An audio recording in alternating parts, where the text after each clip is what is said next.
What's up? Okay, we are reviewing what we did for the day, kind of finishing up the day. Um, because I just ended the video because price was taking too long to move. So this is a follow-up to my last video. So going into that, um, we won the trade. Um, my first win in like a month. So I'm looking at this like, okay, what did I do differently? What did I do right? I didn't do too much different here. Um, I kind of got bailed out by news. Um, what's it called? Okay, actually, we'll get into that later. But basically, we'll break down what happened today and how my trade did. So going in, Asian and London session both just consolidated super heavily.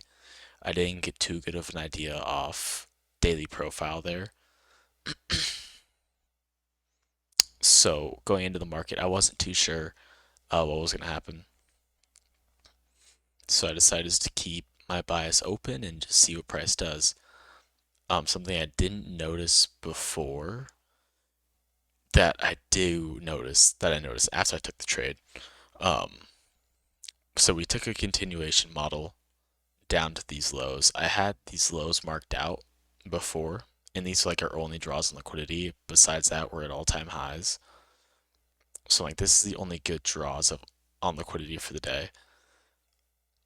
So I'm looking at this, just hoping price will go lower at some point, so I can take a trade to the downside.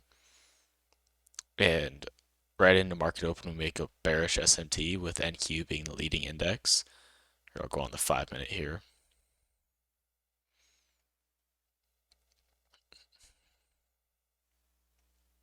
You'll see how just I get absolutely screwed during this. Not screwed, but it's just crazy how this worked out. Um, so here's that bearish SMT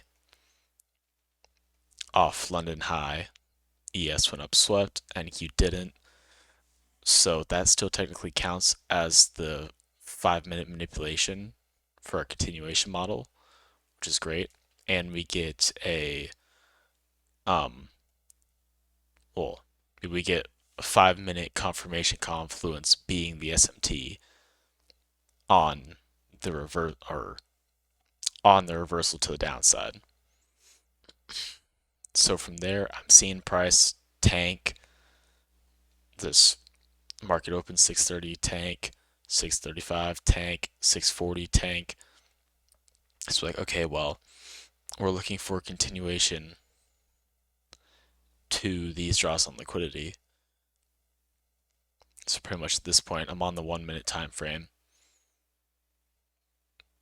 waiting for some sort of retrace, hoping for more of like a 5 minute retrace candle to form, which we did not end up getting until I enter. Um,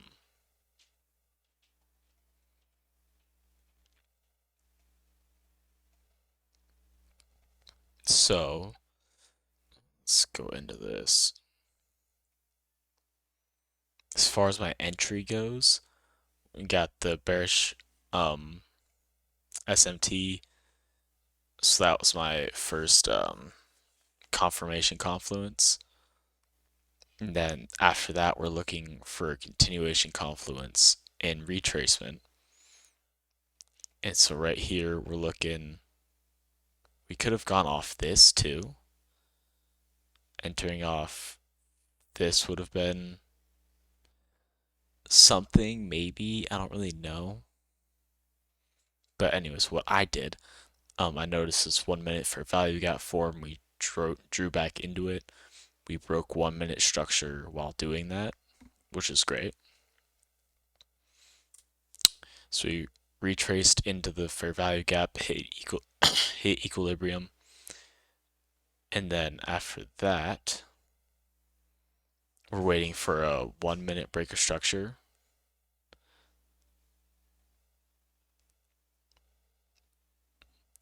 which we get on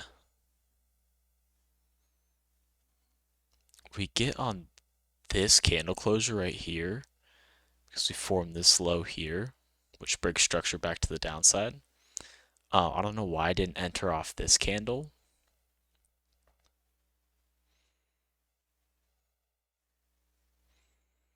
Honestly, I don't know why.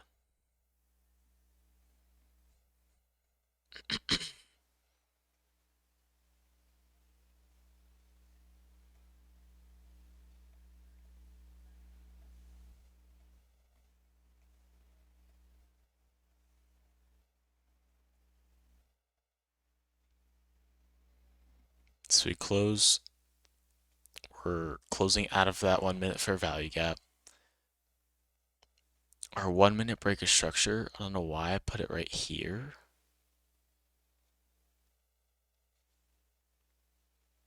I should have entered off the break of structure right here and entered off this candle and entered like when this candle closed. But for whatever reason I didn't. I entered right here. So either way, I got in. All my confluences were hit. Got like the 5 minute SMT, and then we retrace into a 1 minute fair value gap, and then had a 1 minute break of structure out of that, back to the downside. So we enter, and this is where it got tricky. This trade was open for 3.5 hours. It just consolidated. Luckily, I just got off the charts. I just did whatever else I wanted to do because there was no point to sit on the chart, and I'm glad I didn't keep the video going because it would have been a 4-hour video.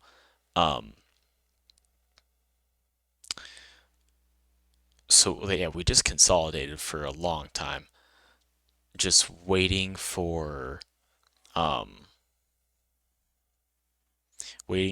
Powell and Trump to speak at around 9:30ish, which is around the time when we started getting the volatility again. And luckily, price went down after that, and it was volatility we needed. I knew the direction price wanted to go. I knew the draws on liquidity, and maybe I got lucky, but it's hard to say. It's hard to say what I did differently today. I could say, like right here, I wrote this down this morning before I got on the charts. Really just talking about how I'm feeling bored with trading. I'm not like waking up every morning all excited to trade. And noticing how that's a good thing. Treating it like a job, treating it like a business, and not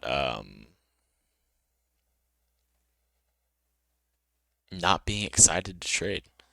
Because being excited to trade, like, what does that mean? You're excited for the opportunity that the markets have.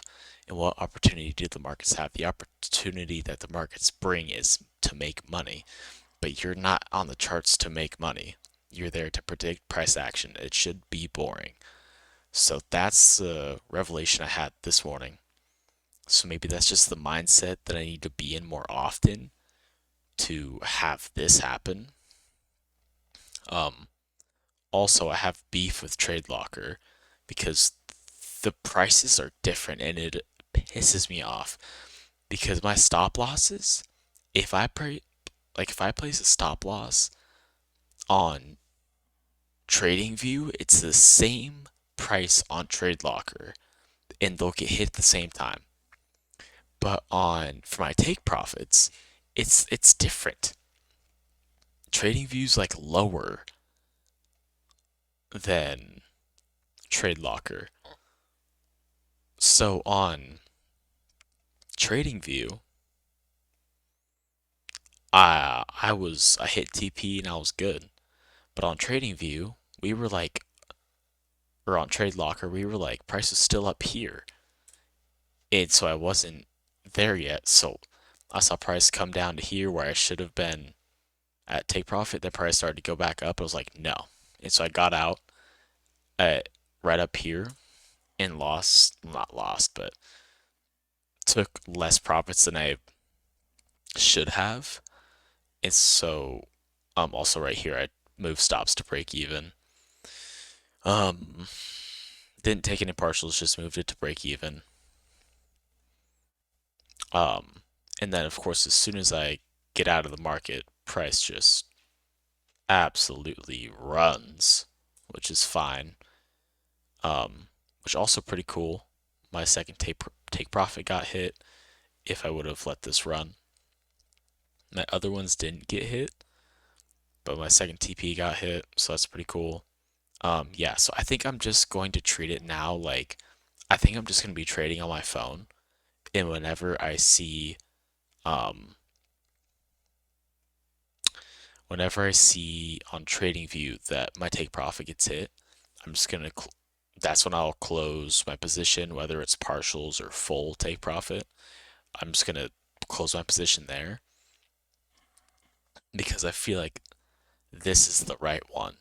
Price going down and hitting take profit right there is what I want to see.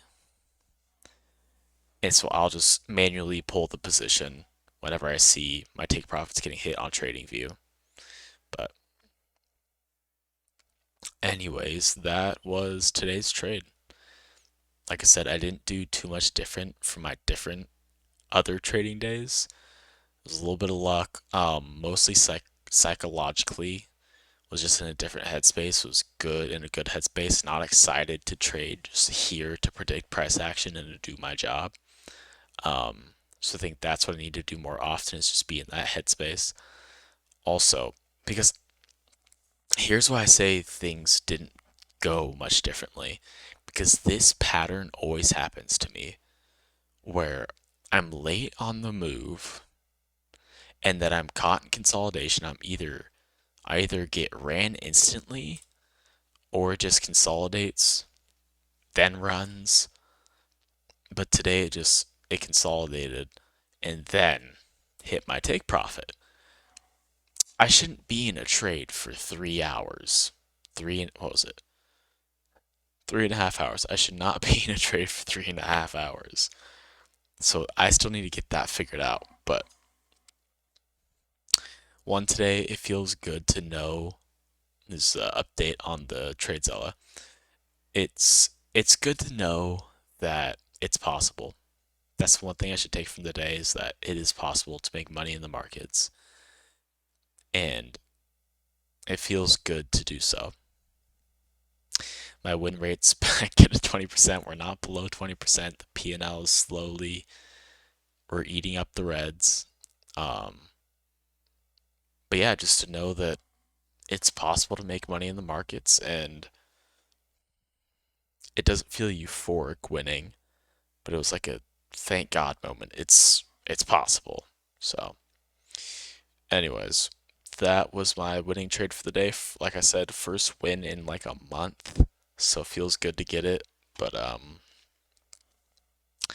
back on the charts tomorrow to accurately predict price action. So, see you there. See you.